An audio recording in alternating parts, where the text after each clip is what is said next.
Bonjour à chacun et à tous. Nous sommes au mercredi 15 janvier de l'année 2024. C'est la revue des titres qui s'installe dans vos maisons et on démarre par la manchette du quotidien maison. Béné Dabaroutou 5, Avrankou et Adjawere ont reçu l'équipe.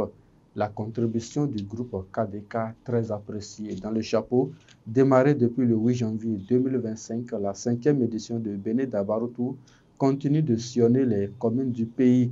Le lundi 13 janvier dernier, les communes d'Avrankou dans le département de Louémé et Adjawere dans le plateau ont accueilli l'équipe conduite par Barnabas Orukuma. Les maires Gabriel Sena d'Avrankou et Cyril Adegbola d'Adjawere ont présenté les atouts de leur commune. Retrouvez l'intégralité de cette information à la page 3 du numéro de ce jour. Du Coin Info, ce matin, TOFA 2025 et troisième mandat du chef de l'État Patrice Talon, Kofi Azad désigné par le comité des rites vaudou, gestion de la SRTB et de l'ONIP.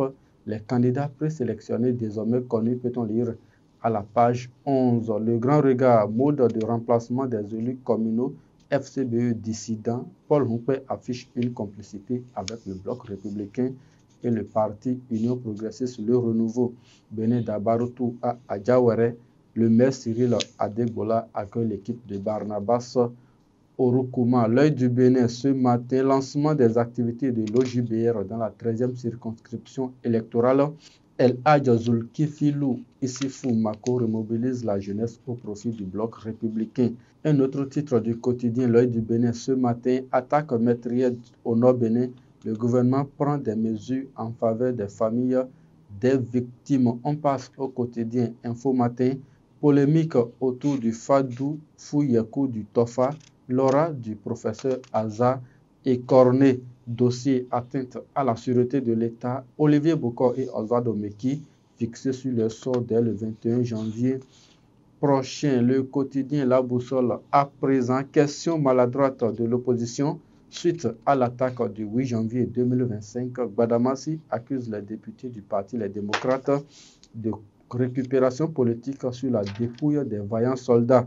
À la page 3, il relève l'incohérence de leur démarche et les invite à une meilleure culture parlementaire et du patriotisme. Toujours avec le quotidien La Boussole, disparition de 4 milliards de caveaux de la Direction générale des impôts.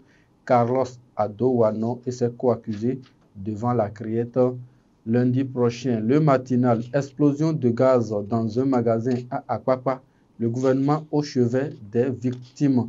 Le HCPC invite à une enquête approfondie, peut-on lire à la page 2 du numéro de ce matin du journal Le Matinal.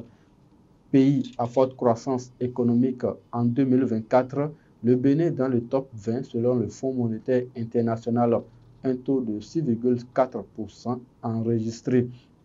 Le quotidien Matin Libre placade en manchette ce matin, interprétation tendancieuse du TOFA, Kofi Azad désavoué, transformation industrielle, la GDZ met le Made in Bénin au cœur des Vodou Days. On passe aux autres titres du quotidien Maison pour mettre un thème à la revue des titres de ce matin.